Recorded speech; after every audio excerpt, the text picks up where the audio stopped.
Hey guys, welcome back.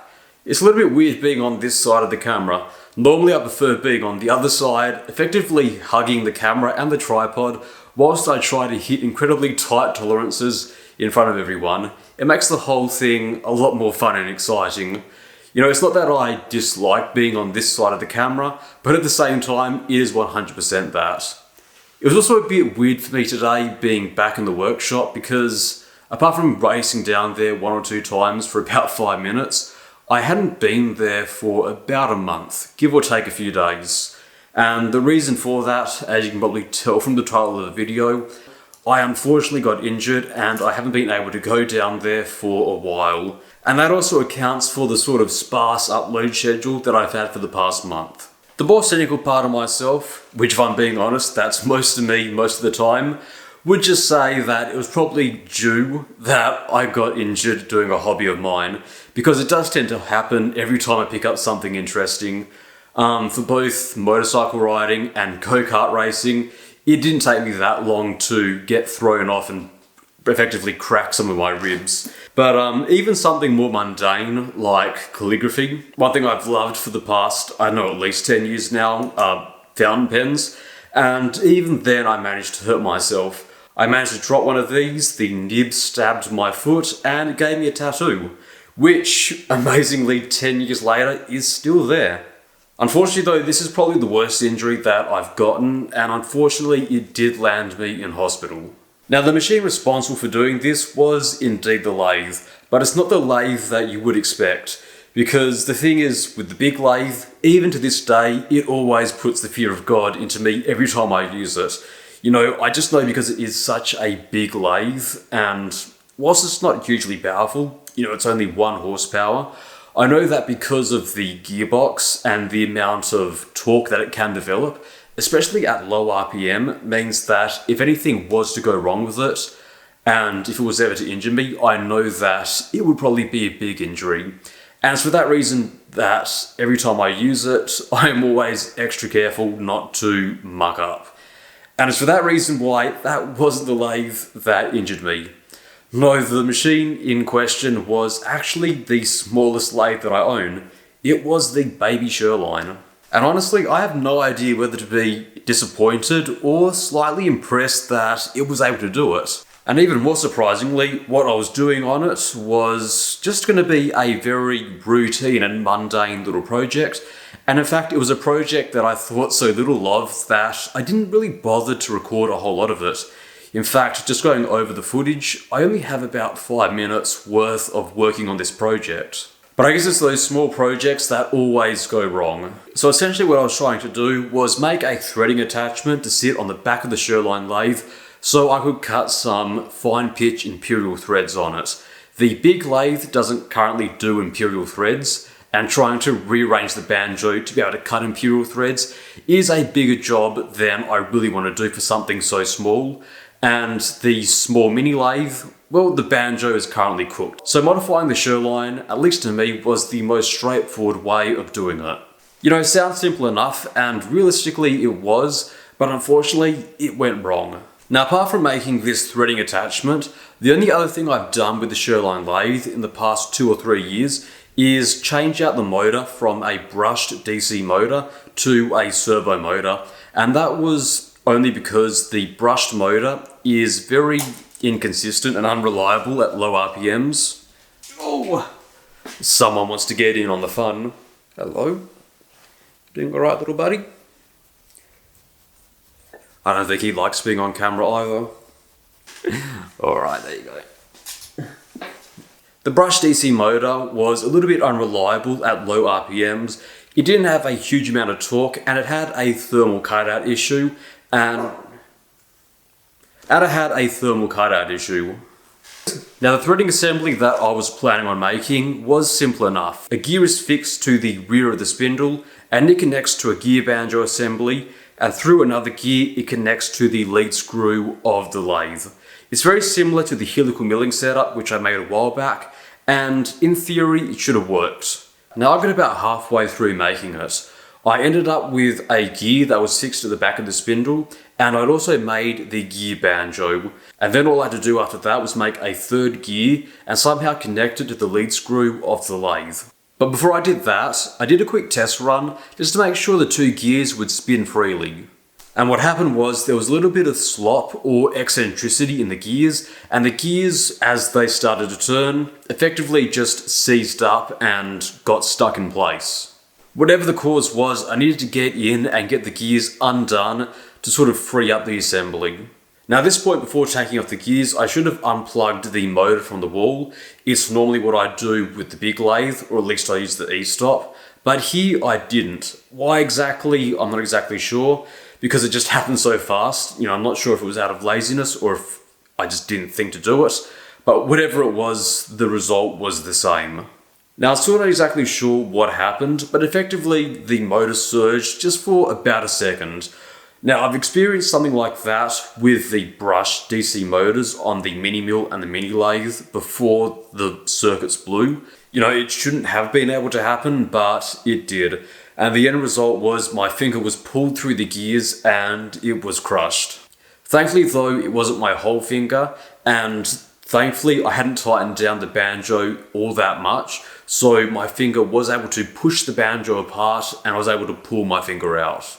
Now obviously I would like to show you a recreation of that using the full assembly as well as the gears, but unfortunately the gear as well as half of the assembly is in the sink and it's still covered in skin and blood, so I'm not going to be doing that. I also think it's worth noting that I like to think I have an okay reaction time, and naturally the second I felt it moving I tried to pull my finger away from it, but the second that the skin started to be pinched between the gears, there was very little that I was able to do because the motor does have a fair amount of torque at low RPM and it just pulled my finger through. So there wasn't a whole lot that I was able to do until the gear banjo sort of pushed its way, apart. Now my first reaction upon seeing the mess that I'd created was, well, thank God I have a finger and thank God I can move it. In fact, that was the first thing that I did, just making sure, I hadn't done a huge amount of damage.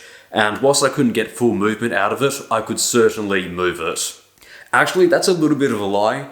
The first thing that I thought upon seeing it was, how do I cover this up and make sure no one ever finds out about this? But obviously, once I looked at the damage, I knew I'd have to go. Thankfully though, the workshop isn't too far from a hospital. It's about a 5-minute drive, or about 15 to 20 when you include the rush hour traffic. And thankfully, once again, it wasn't particularly busy when I got there, so I was able to be seen quite quickly. But unfortunately not before being given a lovely tetanus booster, which I guess, if anything positive came out of that, it means I'm protected for the next few years. Now, as you can probably tell, I don't exactly love getting injections, but given that the alternative is a slow, awful death via fever and muscle spasms, I think an injection is just a little bit more favourable. After that, I had a quick x-ray just to make sure that nothing was broken, and then it was just the long wait to see a doctor and then the surgeon. So at this point, I might as well show you what the Sherline was able to do to me, and just as a big warning, this is a pretty rough injury, and if you don't like looking at stuff like that, I'll put a timestamp in the description so you can skip ahead. For everyone else that stuck around, this is it from the top, and judging by this photo, it didn't look all that bad. And that's because this wasn't the worst of it. The worst of it was on the bottom and it looked like this, which is, it was pretty rough. For what it's worth, the gear did pull my finger in and it took a lot of material away with it. And I'm sure it doesn't take an ER doctor to explain that that is a pretty large amount of damage. And unfortunately, with fingers, even a small amount of damage can have some repercussions if you damage it in a certain way. And that was really the big thing that I was afraid of. Thankfully though, it's mostly good news from here. So when we looked at the X-ray came up fairly clean. We couldn't see a whole lot apart from one small chip. Now, the thing is, unfortunately I don't have the file of the X-ray on hand, but take it from me, I wasn't bad at Where's Wally or Where's Waldo as a child, but I could barely see where the chip was. Apparently it's a little chip here on this finger, but I mean, I'm squeezing it and I can't feel any pain, I can't feel it, so it was a really small fracture. Thankfully, when my finger was pulled in, it did it mainly on one side, I guess sort of the path of least resistance, and it meant it left all my bones intact. And thankfully, it should heal quite quickly. What was a whole lot less clear though was the state of the tendons and the nerves in my finger, and the ER doctor was actually quite concerned that I'd done massive nerve damage to my finger, because up until that point, I wasn't in a whole lot of pain. I mean, don't get me wrong, it did hurt a little bit, but it wasn't hurting enough to warrant anything more than, say, a Panadol. The other thing they needed to check was the state of my tendons.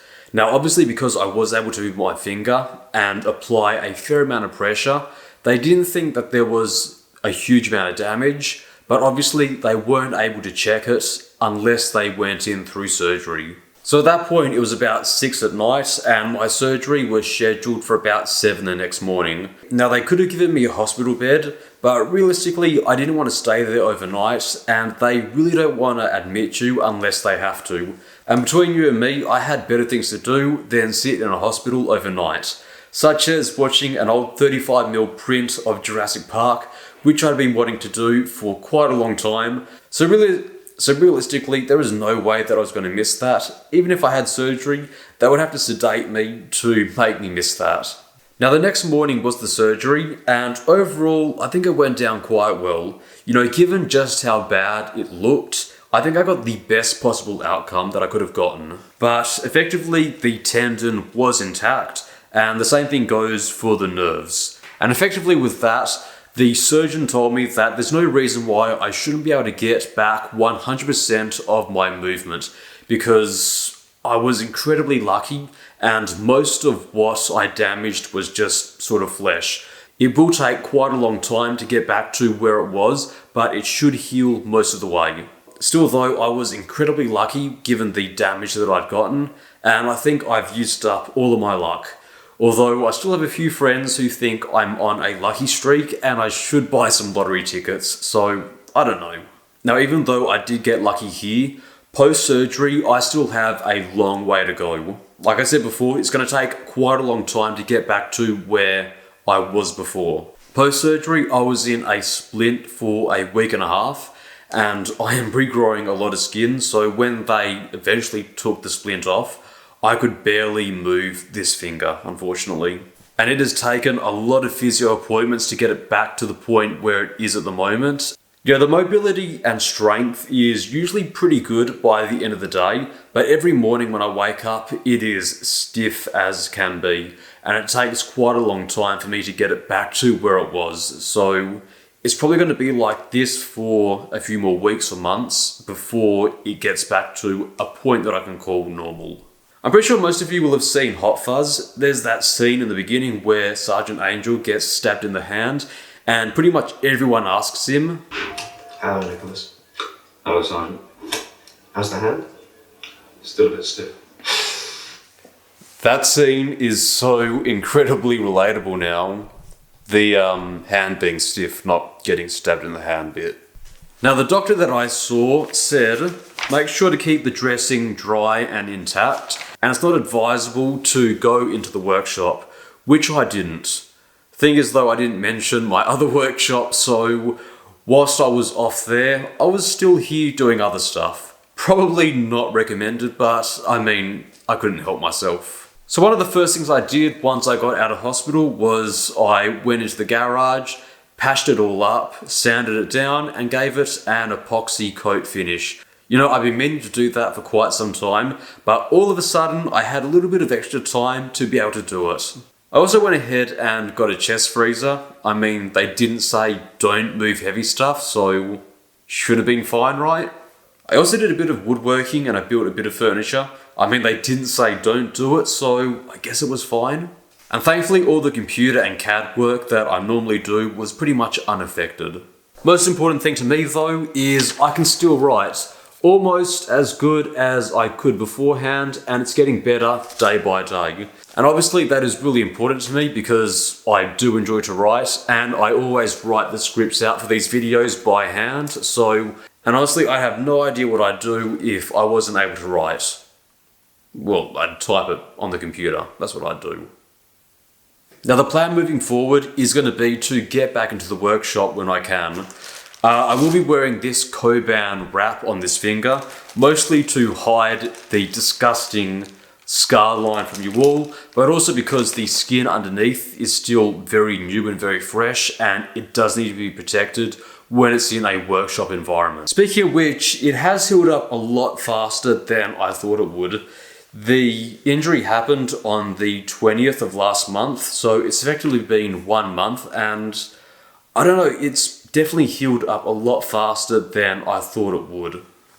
Naturally, I'll find my way around it and see what works and see what doesn't. If I have some time next week, I'll try and head in, see if I'm well enough to operate a hacksaw. If not, I'll give it a few more weeks. Apart from that, yeah, that's been my past month. I would have told you guys sooner, but I wanted to wait just a little bit just to see how my hand healed, just so I could get a vague idea of when I could get back into the workshop and what that may or may not look like. But thankfully, it should heal up to near 100% of where it was, so once it does heal up, it should be like none of this ever happened. Apart from that though, I'm still a bit upset at myself that all of this did happen in the first place. Realistically, I shouldn't have put my finger in that situation where the motor was still hooked up to the mains power. But at the same time, I do want to pull that motor apart, or at least the circuitry, just to see what could have gone wrong. Apart from that, thank you very much for watching. See you whenever I get a new video out. Take care.